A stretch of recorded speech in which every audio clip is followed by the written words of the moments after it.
করে এশিয়ান কাপের পর্যায়ে জায়গা করে নিয়েছি, এটা আমাদের জন্য একটা বড় অর্জন। সর্বপ্রথম আমি মাকে কল দিয়েছি, মা এবং আমার পরিবার সবাইকে, আর তারা অনেক খুশি। আমি 2টা গোল করেছি দেখে।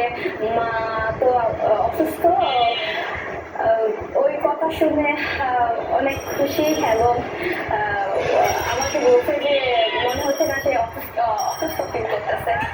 আমরা আসলে কোনো সেলিব্রেশনই করি নাই। আমরা হচ্ছে আমাদের একটা ম্যাচ বাকি আছে, এটার পরে সেলিব্রেশন করার পরিকল্পনা আছে।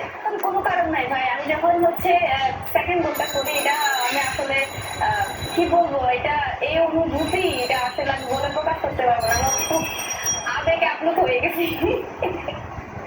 বাংলাদেশের ফ্যানদের আমি অবশ্যই বলবো, যেভাবে আমাদেরকে সাপোর্ট দিয়ে যাচ্ছেন, আগামীতে যেন আমাদের এভাবে সাপোর্ট দিয়ে যান। ইনশাল্লাহ আপনাদের সাপোর্টে আমরা আরো ভালো রেজাল্ট এবং ভালো একটা জায়গায় বাংলাদেশকে এগিয়ে নিয়ে যেতে